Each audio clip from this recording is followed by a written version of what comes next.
확장의 복음 11번째 시간입니다. 믿음은 외로운 것이다 라는 제목으로 하나님 말씀 증거하겠습니다. 여호수아 14장부터 19장까지는 요단 서쪽 지파들의 땅이 분배되는 장면입니다. 오늘은 그 첫 지파인 유다 지파 그리고 그 중심 인물인 갈렙이 이 땅을 받는 이야기가 기록되어 있습니다.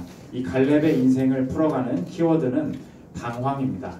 오늘 본문은 우리 인생에 저와 여러분이 어쩔 수 없이 경험하는 이 방황의 문제, 방황 속에서 하나님이 어떻게 일하시는가 이것을 다루고 있습니다. 하나님이 이 방황 안에서도 우리의 삶을 어떻게 풍성하게 하시고 또 성장시키시고 확장시키시는지 이 세 가지로 나눠서 살피도록 하겠습니다. 첫째로 확장의 방황, 둘째로 확장의 외로움, 마지막 셋째로 확장의 구체성, 이 세 가지로 나눠서 살피도록 하겠습니다.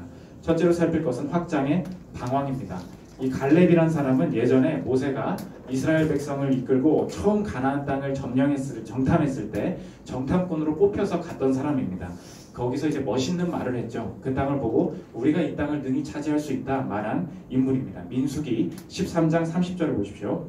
갈렙이 모세 앞에서 백성을 조용하게 하고 이르되 우리가 곧 올라가서 그 땅을 취하자 능히 이기리라 하나. 멋있는 말을 이렇게 했어요. 우리가 이길 수 있습니다. 그런데 자기는 잘 말을 했는데 다른 정탐꾼이 불평하고 원망하는 바람에 땅을 차지하지 못하고 함께 방황에 휩쓸렸습니다. 민수기 13장 31절 보십시오. 그와 함께 올라갔던 사람들은 이르되 우리는 능히 올라가서 그 백성을 치지 못하리라. 그들은 우리보다 강하니라 하고, 이 백성들의 원망 때문에 자기는 원망도 안 했는데 잘못도 안 했는데 45년 동안 함께 휩쓸려서 방황하게 되었다는 것입니다.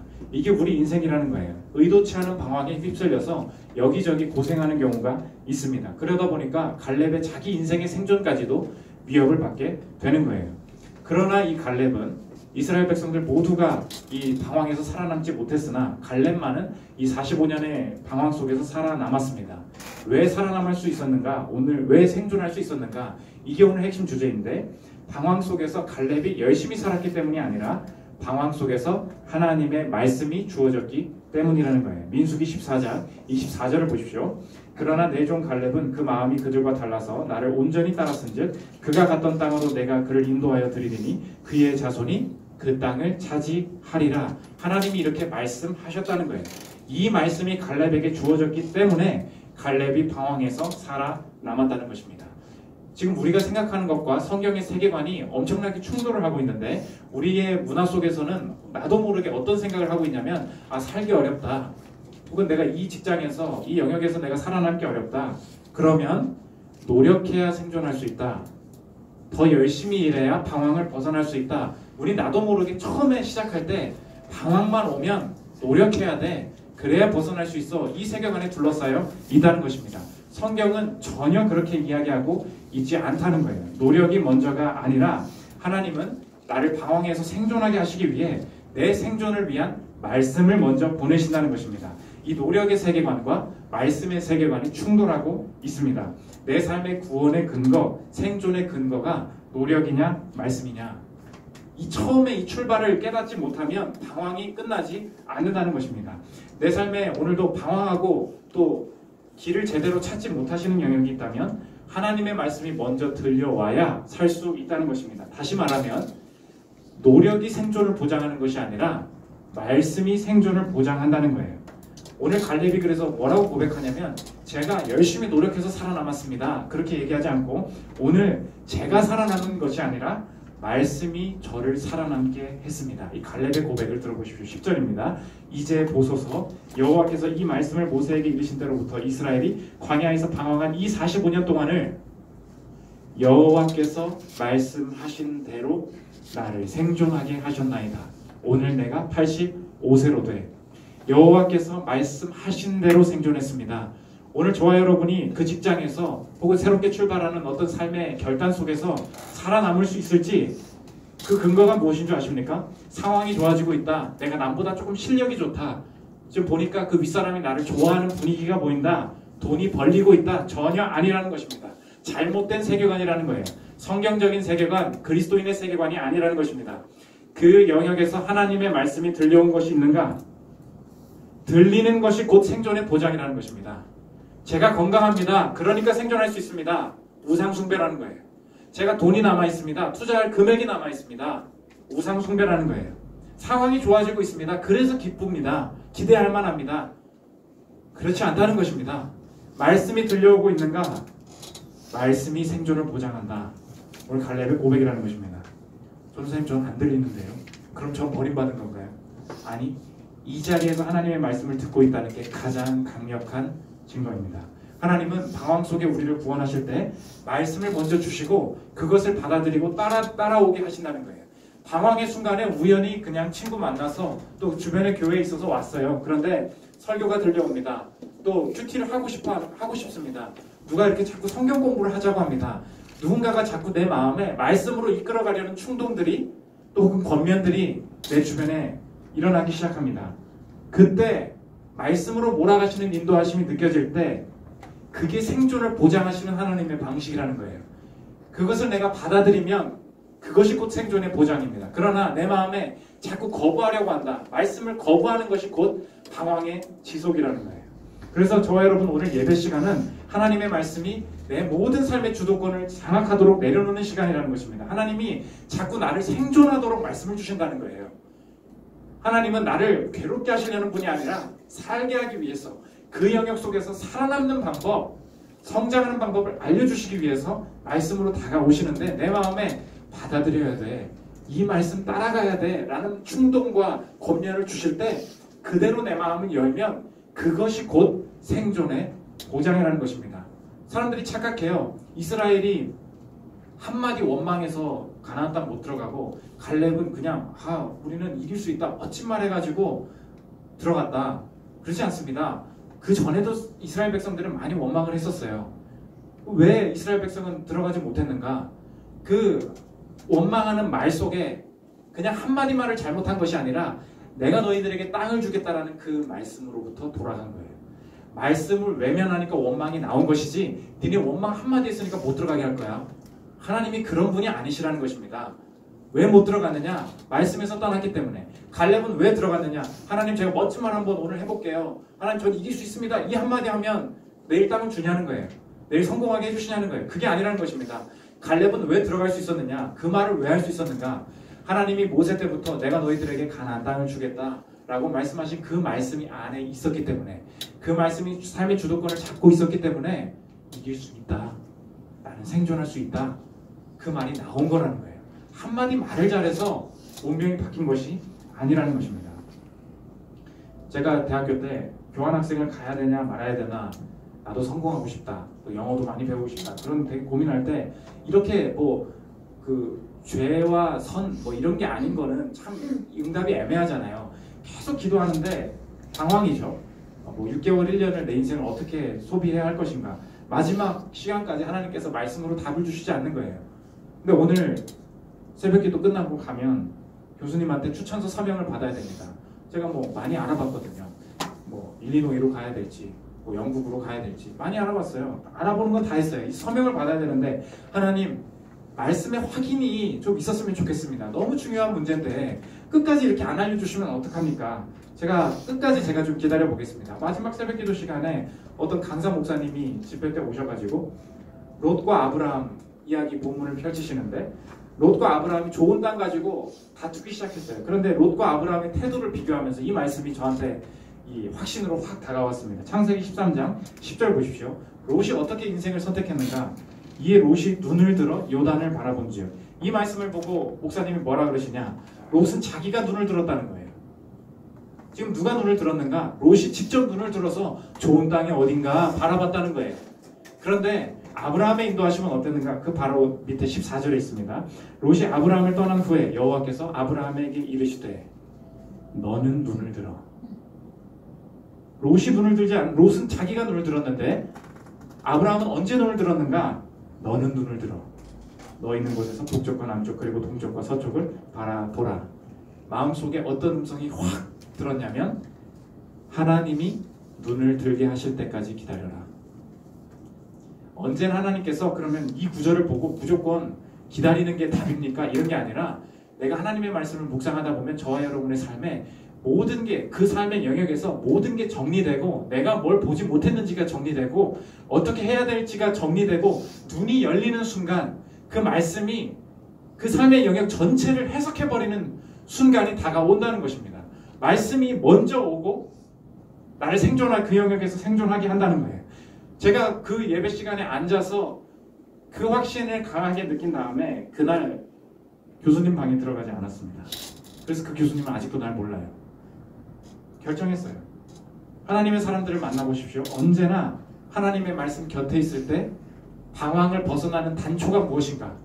어떤 사람을 만나게 하시는 것이 아니라 말씀이 먼저 임한다는 것입니다. 예배 중에, 묵상 중에 언제나 하나님의 사람들과의 어떤 모임 중에 이걸 붙들어야겠구나. 하나님께서 내가 아젠다로 가지고 있는 부분에 대해서 말씀을 먼저 주신다는 거예요.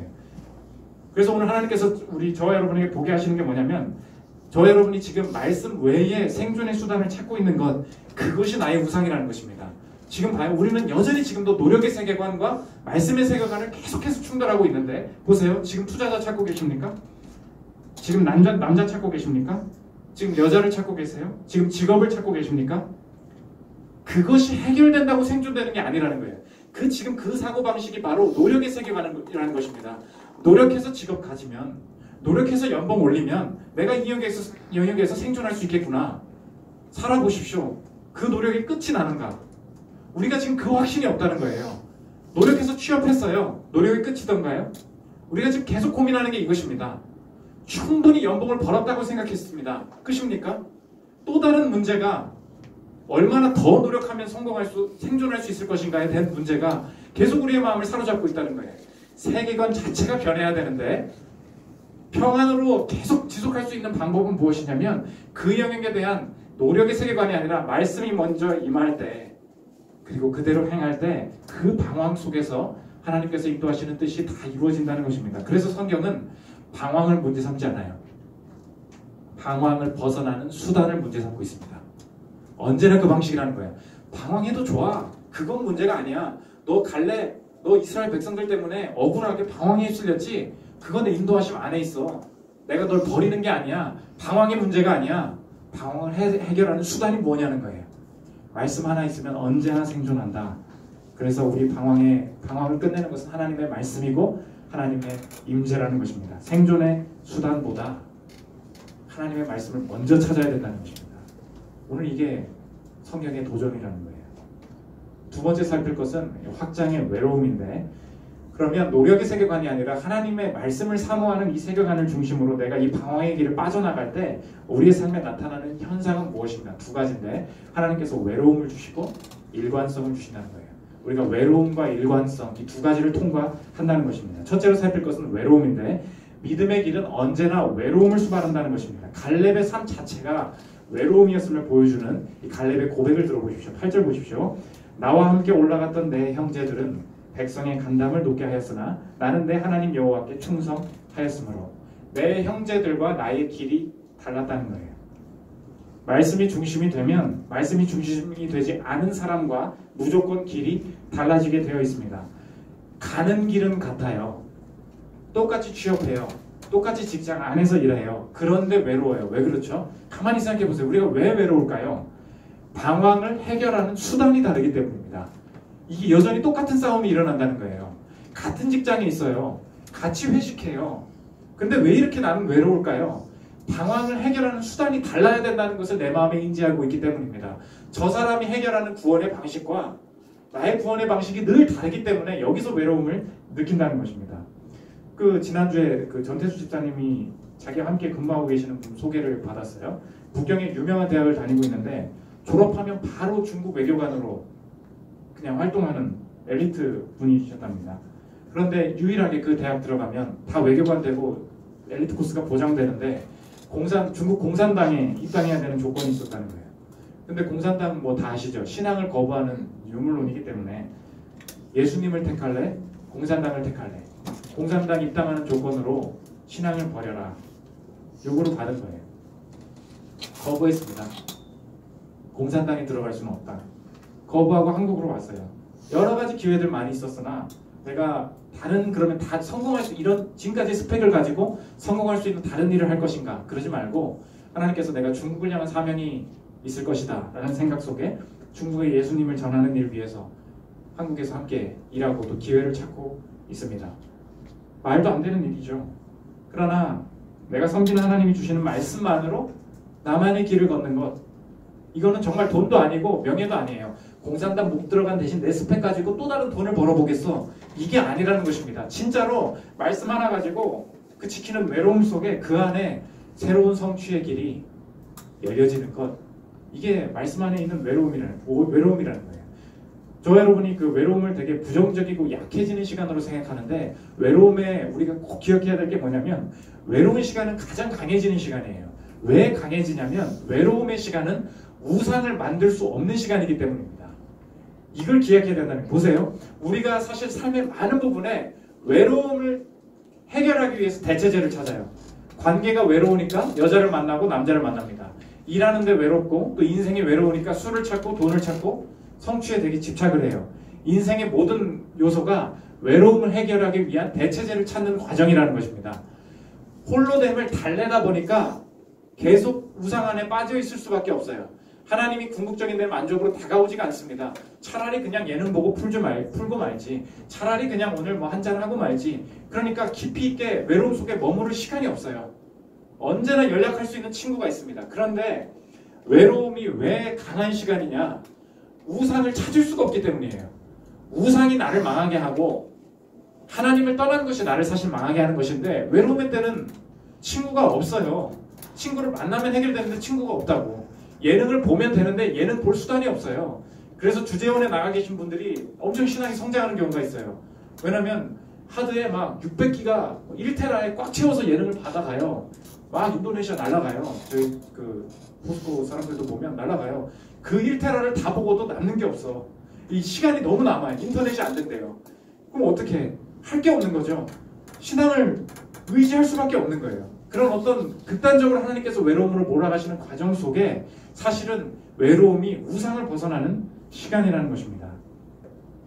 요즘 그 페미니즘, 또 퀴어 문화 이런 거 이야기가 많이 있는데, 책 하나 소개하겠습니다. 로자리아 버터필드라는 분이 쓰신 책, 뜻밖의 회심, 이런 책이 있습니다. 뉴욕의 이 시러큐스 대학에서 종신 교수가 되셔가지고 페미니즘, 또 프로이트, 헤겔, 마르크스, 다윈, 그래서 자기가 스스로 레즈비언이고 또 레즈비언 파트너랑 동거하면서 에이즈 관련 활동, 낙태 찬성 활동, 그리고 이제 기준을 제시하는 기독교인들 경멸하는 글들 많이 쓰셨어요. 신문에 기고를 이제 여전히 기고를 하고 있었는데, 한 목사님이 이 분한테 편지를 보내십니다. 전제를 자기가 깨고 싶다는 거예요. 이 로자리아 버터필드 생각은 뭐냐면 역사적 유물론이거든요. 유물론 뭐냐면 이 그 역사는 밖에서 뭔가 들어오는 게 없고 이 역사에 발전 단계가 있다는 거예요. 그래서 이 자본가들을 무너뜨리고 이 공산주의 사회가 된다라든지, 혹은 남성에 대한 투쟁을 벌여서 여성의 해방을 이룬다든지, 뭐 이렇게 이것만이 우리 인생의 진보의 단계고, 이래야 우리 삶의 구원이 있다는 것입니다. 목사님이 질문을 던지는 거예요. 예수를 소개하겠는데 당신이 착각하고 있는 게 있다. 예수님은 역사 안에 계셨던 분이 아니라 역사 밖에서 역사 안으로 들어오신 분이다. 그에 대해서 어떻게 생각하느냐? 이 교수님이 한 번도 내가 그런 세계관을 생각해 본 적이 없는 거예요. 그래서 이 목사님이 사랑으로 받아주니까 얘기하다가 회심하게 됩니다. 예수님 따라가기로 결심을 하는데 자기 인생에 지금 버려놓은 일이 있잖아요. 레즈비언으로 동거하고 있고, 그럼 내 인생은 뭐냐는 거예요. 말씀을 먼저 받아야 되겠다는 거예요. 그러니까 내가 주님 안에 거할 수 있는 자인가? 이 질문이 든 것입니다. 시편 15편에서 자기 인생의 이 질문과 답을 이렇게 찾았다는 거예요. 15편 1절 보시면 이 자기의 질문이 성경에 써 있더라는 거예요. 여호와여, 주의 장막에 머무를 자 누구오며 주의 성산에 사는 자 누구오니까? 내가 과연 주의 장막에 머무를 수 있는 존재인가라는 질문이 들었다는 것입니다. 그런데 밑에 쭉 나오는데 내 삶의 길을 이렇게 알려주더라는 거예요. 정직하게 행하며 공의를 실천하며 그의 마음에 진실을 말하며 쭉 가다가 이런 일을 행하는 자는 영원히 흔들리지 아니하리이다. 이렇게 살면 되는구나. 말씀이 먼저 온 거예요. 그래서 엄청나게 자기가 버려놓은 일이 있는데, 신입생 입학식에 대놓고 지금 자기가 그 페미니즘 교수인데 그거 배우려고 온 사람들한테 대고 연설을 한 거예요. 나 예수 만났다고. 여러분이 생각하는 다른 요소가 있을 수 있다고. 자기의 신앙을 신입생한테 대놓고 연설을 하자마자 연설 끝나고 학생들이 연구실 앞에서 몰려와서 화내면서 울기 시작합니다. 교수님, 내가 교수님 때문에 내 정체성이 레즈비언인 줄 알고 내가 당신으로부터 사랑을 받았는데 당신이 배신할 수 있습니까? 당신 도대체 무슨 연설을 한 겁니까? 나가십시오. 당신이 연구실 들어갈 수 없습니다. 그 말을 듣고 있는데 자기가 자괴감이 드는 거예요. 내가 지금까지 벌여놓은 일들이 도대체 뭐였는가? 내가 이 많은 사람들을 진정한 사랑이 아니라 거짓된 어떤 그냥 역사적인 어떤 철학으로 내가 이 사람들을 잘못 이끌었구나. 외롭구나. 여기서 느낀 거예요. 자괴감 들면서 동거인과도 이제 정리를 해야 되잖아요. 쉽지 않았대요. 이 삶을 바꾸는 게 쉽지 않잖아요. 동거하던 사람과 헤어지고. 그러나 이 외로움 속에 깨닫게 하시는 거 자기의 고백입니다. 한번 들어보십시오. 이미 나는 동성애 공동체의 우스갯거리이자 배신자의 전형으로 낙인이 찍혀 있었다. 하지만 나는 하나님께서 내 삶도 취하셔서 적절하게 사용하실 것을 믿었다. 교회는 나를 부드럽게 감싸주었다. 하나님은 나로 하여금 이 세상의 일들에 몰입하지 말라고 가르쳐주고 계셨다. 그분은 내 삶의 사소한 것들을 통해서 그분이 내 앞에 제시하시는 다양한 선택들을 통해 자신을 드러내고 계셨다. 그 다음입니다. 여기서부터 진짜 삶의 외로움이 시작된다는 거예요. 나는 차를 타고 내게 익숙하고 사랑하는 장소, 삶, 직업, 사람들로부터 멀어져 가고 있었다. 하지만 그 순간 예수님은 이런 눈에 보이는 모든 것들보다 내게 더 구체적으로 다가오고 계셨다. 내 회심을 한마디로 정리하면 이런 고백이 될 것이다. 마지막 이 문장입니다. 나는 개 한 마리만 제외하고 모든 것을 잃었다. 이게 회심의 외로움이라는 거예요. 예수님을 따르는 과정 속에 분명한 나만이 감당해야 되는 외로움을 주신다는 것입니다. 그러나 이분이 결단했어요. 그 교수직 놓고 다른 일 하기 시작합니다. 결국 이분이 결혼하시고 4명의 아이를 입양합니다. 지금 엄청난 사역들, 그냥 로자리아 버터필드 하면 유튜브에 동영상 많이 나와요. 예수님이 내 삶을 자신의 대가를, 이것이 대가 없는 일인가? 내 삶을 건지신 일이 값싼 일입니까? 값싼 구원입니까? 고백하는 내용들이 유튜브에 나와 있습니다. 한번 들어보세요. 정말 예수님만 남는 외로움이 있으십니까? 이 외로움은 모든 사람이 날 떠난 시간이 아니라 하나님만 남으시는 시간입니다. 우리가 이걸 다시 정의해야 돼요. 외로움이 무엇입니까? 모두가 날 떠났습니다. 그 시간이 아니라 예수님만 내게 남으셨습니다. 이걸 깨닫는 시간이라는 거예요. 이 다시 내가 외로움을 해결하는 우상으로 돌아가지 말고 말씀 앞에 머무르는 시간이 있을 때 하나님께서 그 안에서 새로운 길을 여신다는 것입니다. 두 번째, 일관성인데 말씀을 따라가는 사람에게는 일관성이 주어진다는 거예요. 이 일관성이라는 것은 단순히 한 가지 일을 계속하게 만드신다 그 뜻이 아니라 이 말씀이 주셨잖아요. 내가 이런 일을 행하는 자는 영원히 흔들리지 않을 것이다. 혹은 여호와께서 눈을 들게 하실 때까지 내가 기다린다. 자신의 삶의 영역만에 자신만의 말씀들이 다 있지 않습니까? 그런데 이 말씀의 성취를 위한 꾸준한 준비가 이루어지는 삶의 영역을 주신다는 거예요. 일관되게 하나님께서 그 방향으로 이끌어 가시는 거. 엄청난 방황 속에 있는데 그 속에서도 하나님께서 계속 이걸 보게 하시고 계속 이 감정을 다루시고 계속 이걸 배우게 하시고 일관적인 성취를 위한 과정들이 분명히 있다는 거예요. 11절을 보십시오.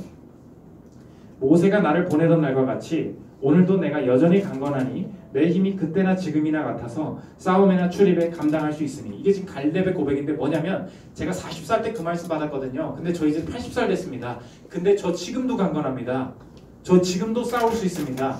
이 고백을 지금 하고 있다는 거예요. 나이는 먹었어도 여전히 하나님의 일을 감당할 마음이 있습니다.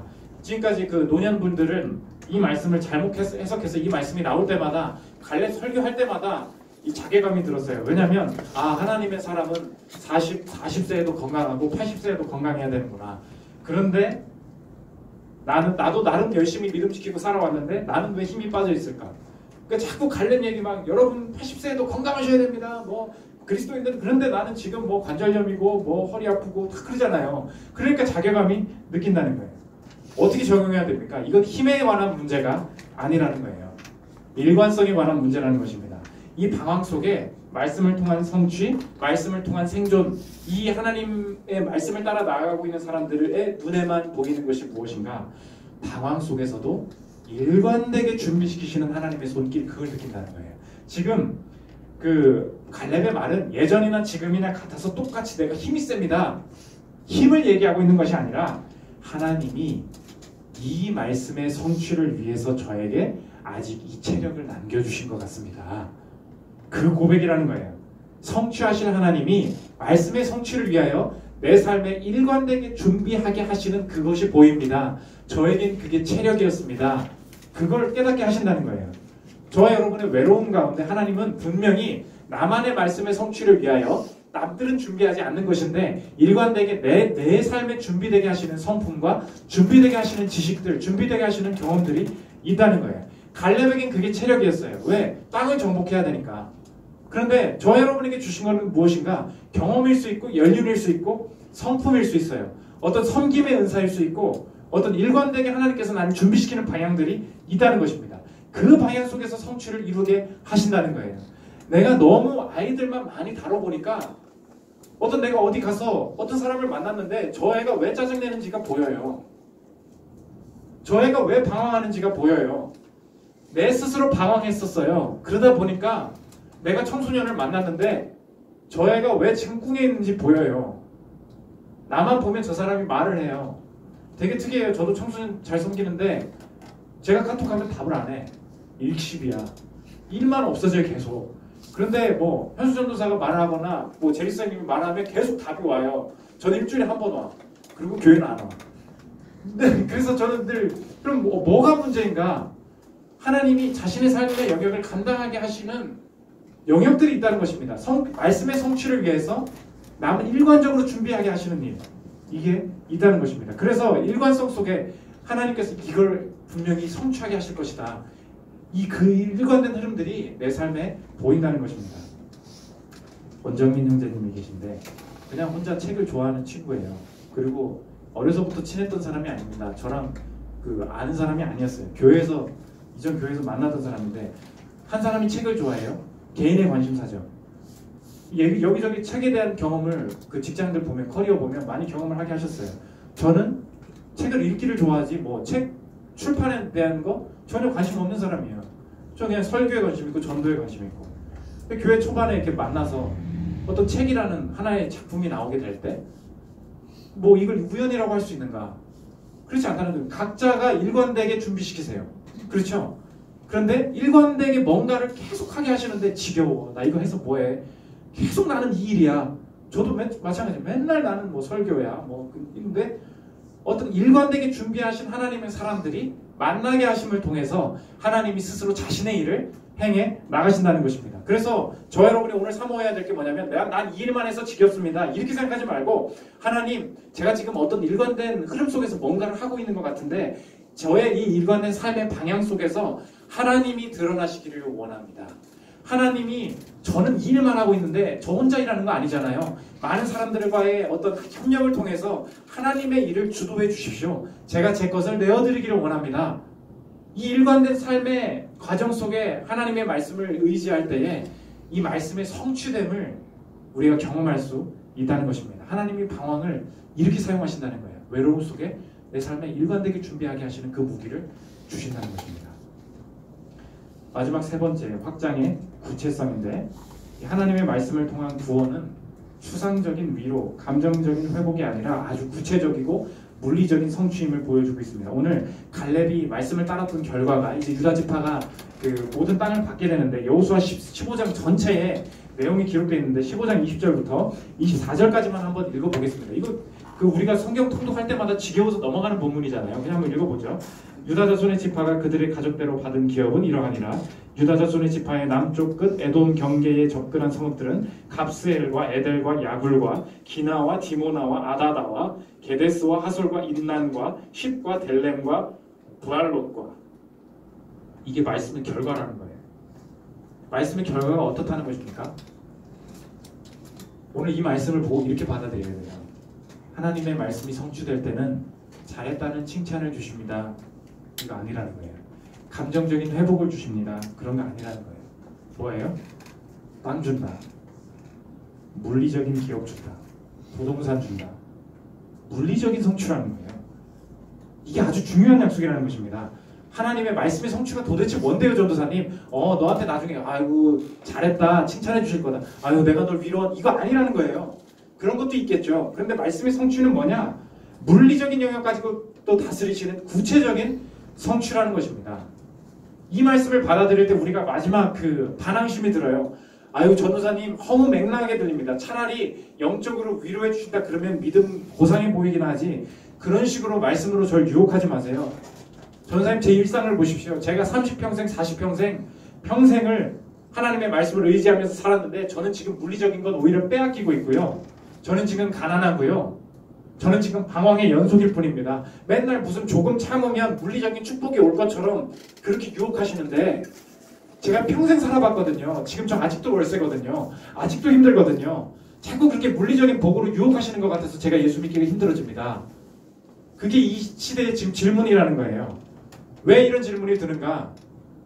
방황의 과정을 방황의 끝으로 착각하기 때문에 그래요. 성경은 지금 우리의 삶을 어떻게 정의하냐면 저와 여러분이 지금 부자든 가난하든 여유가 있든 여유가 없든 간에 내가 죽기 전까지 이 땅의 삶 전체를 뭐라고 보냐면 이것을 방황의 과정으로 봅니다.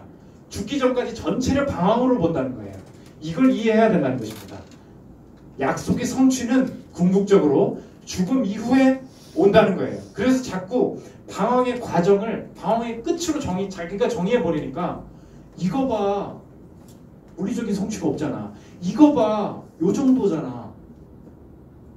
계속 이게 끝이래요. 이게 끝이래요. 끝이 아니고 내가 부유해도 끝나지 않았어요. 내가 가난해도 끝나지 않았습니다. 성경은 죽기 전까지를 전체를 방황으로 정의한다는 거예요. 그런데 그럼 물리적인 성취는 언제 일어나냐고요?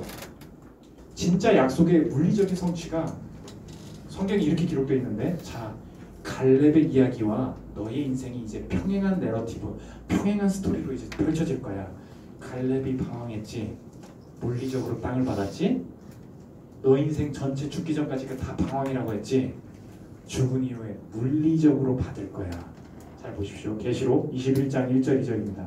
죽음 이후에서야 영적인 회복이 아니라 영적이며 물리적인 세계가 우리의 삶의 재림때에 있음을 기록하고 있습니다. 또 내가 뭐라 그래요? 영적인 위로를 보니? 하나님의 칭찬이 들리니? 이런 거 아니라는 거예요. 뭐래요? 새 하늘과 새 땅을 보니 New heavens and new earth라고요. 새 하늘과 새 땅을 보니 처음 하늘 간다는 거예요. 처음 땅 간다는 거예요. 바다도 다시 있지 않더라. 또 내가 보매 거룩한 성 새 예루살렘이 하나님께로부터 하늘에서 내려오니 그 준비한 것이 신부가 남편을 위하여 단장한 것 같더라. 감정적인 회복? 이런 거 아니라는 거예요. 새 하늘과 새 땅을 주신다. 갈렙의 이야기와 평행이라는 것입니다. 광야의 방황의 속에 가나안에 들어가는 것처럼 인생은 방황인데 방황 이후에 영적인과 동시에 물리적인 성취가 이루어진다. 그러므로 하나님 나라는 물리적인 것입니다. 이렇게 저와 여러분이 눈으로 볼 거예요. 땅을 밟고 다닐 것입니다. 거기에 내 지분이 있다는 거예요. 이게 약속이라는 것입니다. 문제는 뭐냐면 이 땅의 부요와 가난은 과정이고 어떤 잠시일 뿐인데 방황의 끝에 지금 갈렙의 이야기와 우리 삶이 지금 평행이라고 했죠. 보십시오. 방황의 끝에 갈렙만 들어갔었지 그 이야기가 네 이야기라고. 그럼 이제 여기서부터 우리가 심각해지는 거예요. 갈렙의 이야기가 네 인생의 이야기라고. 잘 봐. 갈렙만 땅에 들어갔고 이스라엘은 못 들어갔지. 그럼 너의 인생도 마찬가지다.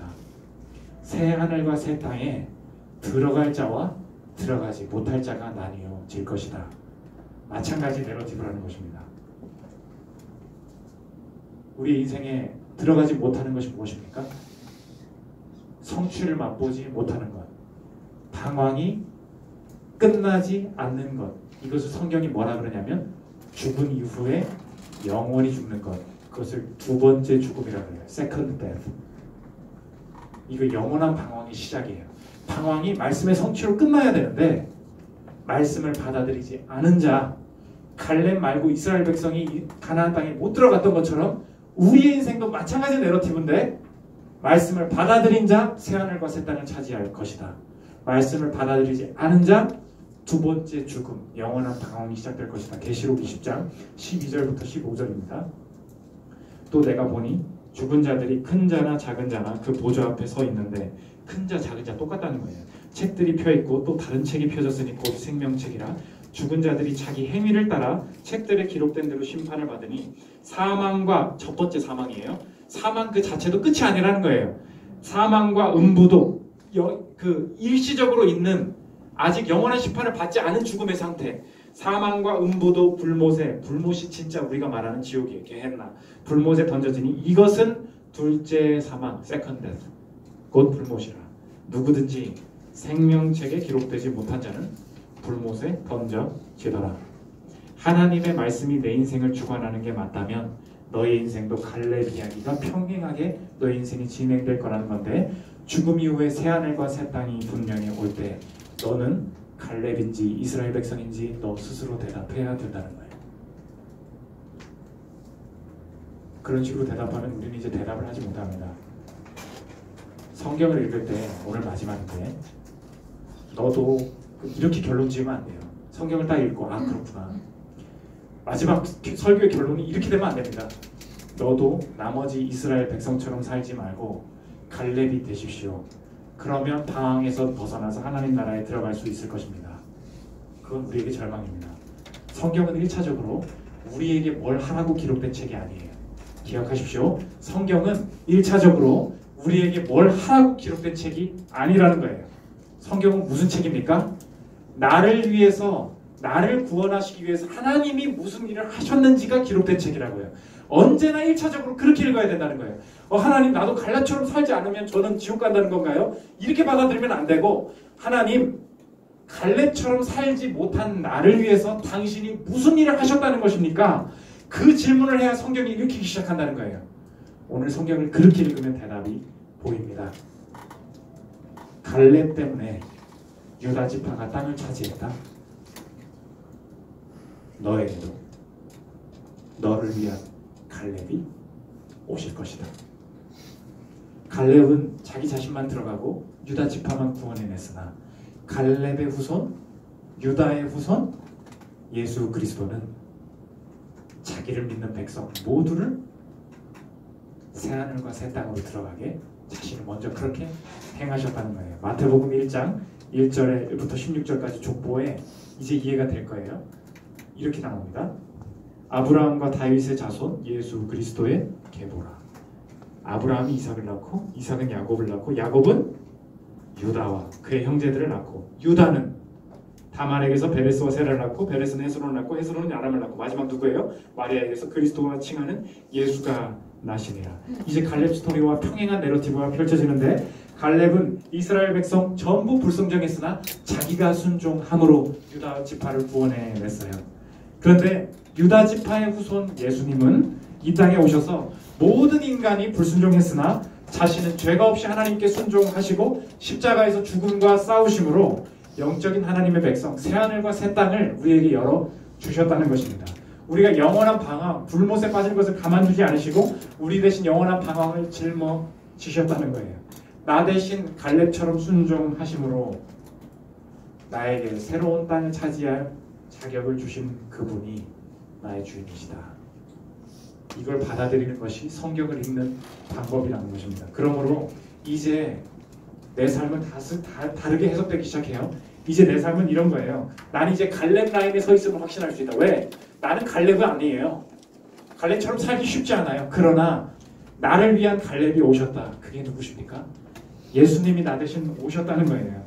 그분이 나 대신 이 영원한 방황을 십자가에서 끝내셨기에 나의 미래는 새 하늘이 온다, 새 땅이 온다. 내 땅이 분배될 것이다. 그것이 내 영혼에 대한 확신이라는 것입니다. 더불어 그러면 지금은 뭐냐는 거예요. 이 땅의 고난은 어떻게 해석해야 되는가? 이제 이 땅의 고난도 해석된다는 것입니다.